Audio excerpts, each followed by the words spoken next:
ഗുജറാത്തിന്റെയും മഹാരാഷ്ട്രയുടെയും അതിർത്തി പ്രദേശമായ ഡാങ്സ് വനത്തിലെ സപുതാര കുന്നുകളിൽ ആരംഭിച്ച് ഇന്ത്യയുടെ പടിഞ്ഞാറ് ഭാഗത്തുകൂടി മഹാരാഷ്ട്ര, ഗോവ, കർണാടക, കേരള, തമിഴ്നാട് എന്നീ സംസ്ഥാനങ്ങളിൽ ഉൾപ്പെട്ട വെസ്റ്റേൺ ഗാട്സ് അഥവാ പശ്ചിമഘട്ട മലനിരകൾ. പശ്ചിമഘട്ടത്തിന്റെ ആകെ നീളം 1600 കിലോമീറ്റർ ആണ്. നമ്മുടെ കാലാവസ്ഥയെയും ജൈവ വൈവിധ്യങ്ങളെയും ഒക്കെ സ്വാധീനിക്കുന്ന ഈ മലനിരകളിൽ ഏറ്റവും ഉയരം കൂടുതലുള്ളത് മൂന്നാറിലെ ഇരവികുളം നാഷണൽ പാർക്ക് ഉൾപ്പെട്ട ആനമുടിയാണ്. ഇതിന്റെ ഉയരം 8842 അടിയാണ്. ഇത്രയും പറഞ്ഞത് ഇത് അറിയാത്തവർക്ക് അറിയാൻ വേണ്ടി മാത്രമാണ്. ഒപ്പം മൂന്നാറിന് എത്രത്തോളം പ്രസക്തി ലോകം നൽകുന്നു എന്നതും ഇതിൽ നിന്നും വ്യക്തമാകും. പശ്ചിമഘട്ട മലനിരകൾ 6 സംസ്ഥാനങ്ങളിൽ വ്യാപരിച്ചു കിടന്നിട്ടും കേരളത്തിലെ മൂന്നാറിന് മാത്രം ഇത്ര ഭംഗി എന്ത് എന്ന് ചിന്തിച്ചിട്ടുണ്ടോ? അവിടെയാണ് മൂന്നാറിലെ ആദ്യത്തെ ചതിയുടെ ആരംഭം. പറയാം, വിശദമായി തന്നെ പറയാം. ഒപ്പം മൂന്നാറിന്റെ പ്രകൃതി ഭംഗി കൂടി ആസ്വദിക്കാം. മൂന്നാറിന്റെ ഭംഗി മറ്റ് ഹൈറേഞ്ച് മേഖലകളേക്കാൾ ഹൃദയഹാരിയാക്കുന്നത് 240 ചതുരശ്ര കിലോമീറ്റർ വ്യാപിച്ചു കിടക്കുന്ന മനോഹരമായ പച്ച വിരിച്ച തേയിലത്തോട്ടങ്ങൾ തന്നെയാണ്. പ്രകൃതിയുടെ ഈ മനോഹാരിത ദൈവം അനുഗ്രഹിച്ചു തന്നതാണെന്ന് പലരും പറഞ്ഞു കേട്ടിട്ടുണ്ട്. സത്യം അതാണോ? അല്ലെന്നേ. കൊടിയ തണുപ്പും കോടയും വന്യമൃഗങ്ങളും ഇഴജന്തുക്കളും മാരക രോഗങ്ങളുമൊക്കെ ജീവനും ജീവിതവും തൻ്റെ തലമുറയെയും നൽകി കൃത്രിമമായി സൃഷ്ടിച്ചെടുത്തതാണ് ഈ ഭംഗി.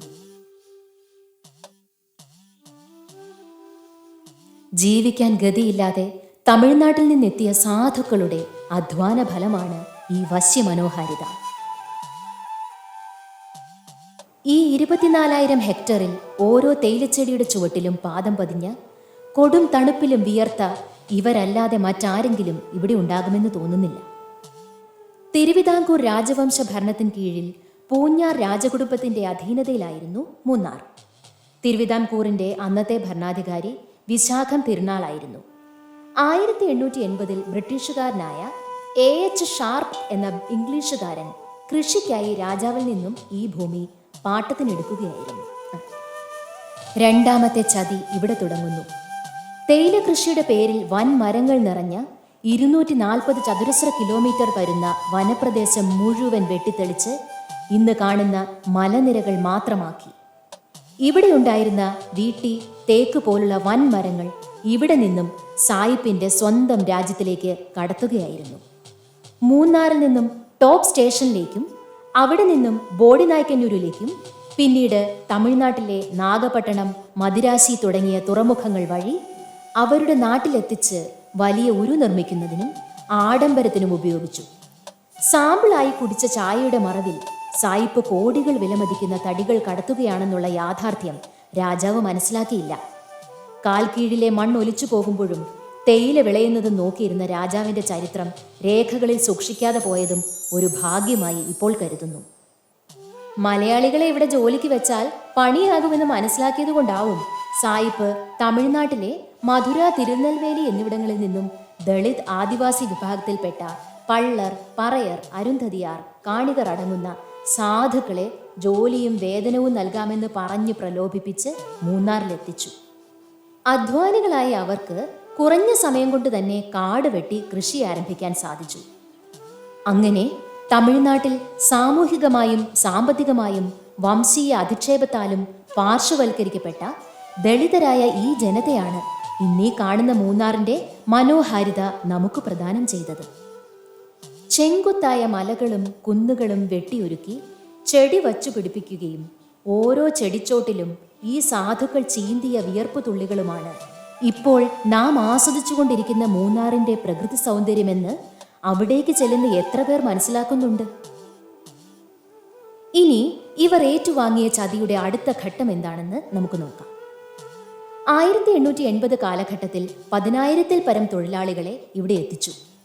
1920, 1930 കാലഘട്ടത്തിൽ ഇവിടെ എത്തിച്ച തൊഴിലാളികളുടെ എണ്ണം 50,000 മുതൽ 70,000 വരെയായി. ഇന്ന് അവരുടെ ജനസംഖ്യ 1 ലക്ഷം കഴിഞ്ഞു നിൽക്കുന്നു. ഇനി ഇവർ അനുഭവിച്ച കൊടിയ ദുരിതങ്ങൾ ഒന്ന് കേട്ടുപോകാം. കാണുന്നത് മനോഹാരിതയാണെങ്കിലും കേൾക്കുന്നത് വായടപ്പിച്ച് ജോലി മാത്രം ചെയ്തവന്റെ ശബ്ദമാണ്. അവന്റെ പൂർവികർ അനുഭവിച്ച ദുരിതത്തിന്റെ അനുഭവ കഥയാണ്.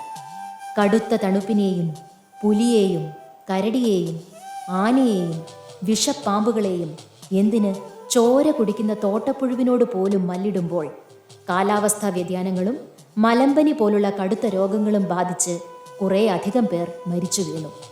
അന്ന് ജീവൻ രക്ഷാ ഉപാധികൾ ഒന്നുമില്ലാതിരുന്ന മൂന്നാറിൽ മരിച്ചു വീഴാനായിരുന്നു അവരുടെ വിധി. മിച്ചം വന്ന് ജീവനുള്ളവർ അധ്വാനിച്ചുകൊണ്ടേയിരുന്നു. തിരിച്ച് നാട്ടിലേക്ക് പോകാൻ അതിയായി ആഗ്രഹിച്ചിരുന്നവർ, ആശുപത്രി സേവനമോ വിദ്യാഭ്യാസ സൗകര്യമോ ഇല്ലാതെ ആഹാരത്തിന് വേണ്ടി മാത്രം കഠിനാധ്വാനം ചെയ്ത് ഒപ്പം മേലാളന്മാരുടെ ശിക്ഷ ഏറ്റുവാങ്ങി ആരോഗ്യം നശിച്ചവർ, രക്ഷപ്പെട്ടു പോകാൻ വാഹനമില്ലാതിരുന്ന കാലത്ത് പൂർവികരുടെ കഥ പറഞ്ഞ് കണ്ണു നിറഞ്ഞ മുത്തുരാമൻ എന്ന മുത്തിനെ ഈ വേളയിൽ ഞാൻ ഓർമ്മിക്കുകയാണ്.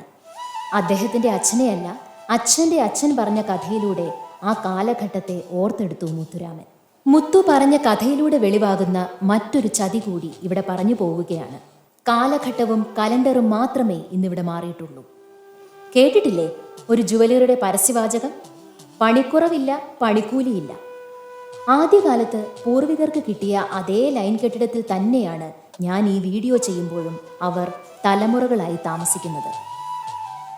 തകരം മേഞ്ഞ ഒറ്റമുറിയും അടുക്കളയും ഒരു തിണ്ണയും ഉൾപ്പെടുന്ന കുടുസുമുറി.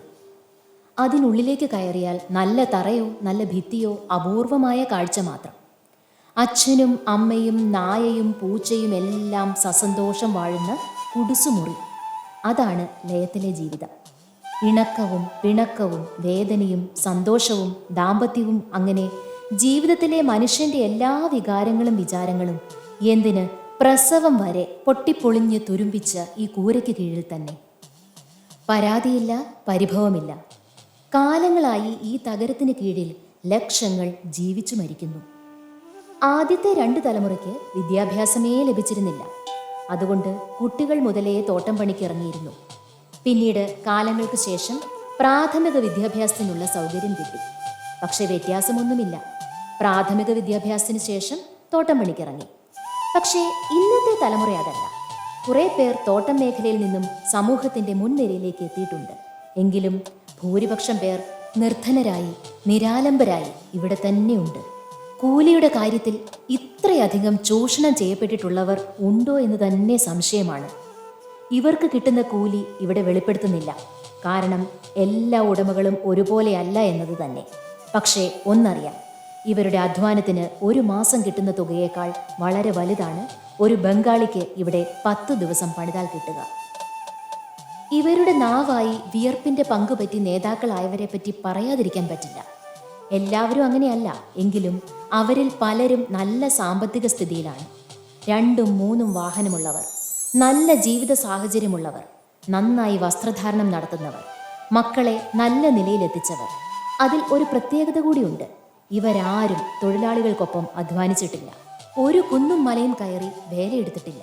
അവർ അധ്വാനിച്ചത് മുഴുവൻ നാവുകൊണ്ടായിരുന്നു. നേതാവ് വരുമ്പോൾ തൊഴുകയോടെ നിൽക്കുന്ന തൊഴിലാളിയെ ഇന്നും കണ്ടു.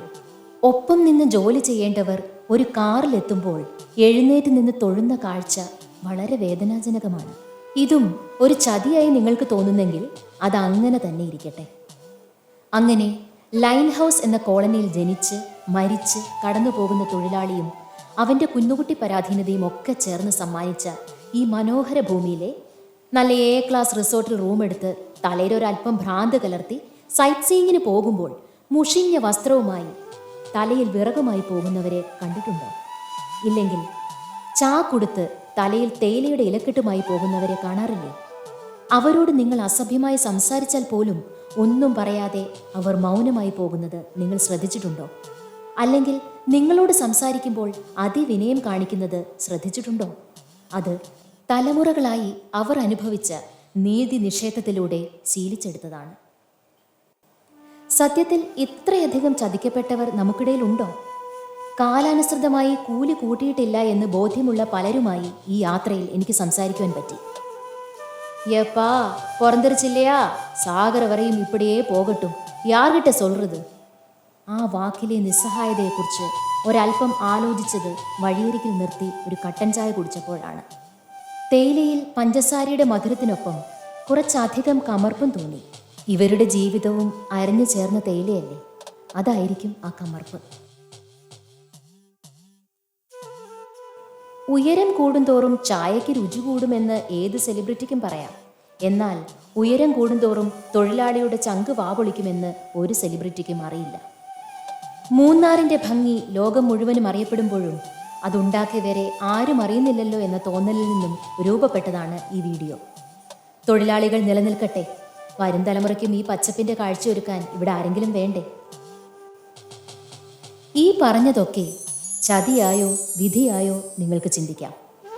ഗുജറാത്തിൻ്റെ അതിർത്തിയിൽ തുടങ്ങി കന്യാകുമാരി വരെ നീളുന്ന സഹ്യന് ഇതുപോലെ എത്രയോ ചതിയുടെ അല്ലെങ്കിൽ വിധിയുടെ കഥ പറയാനുണ്ടാവും.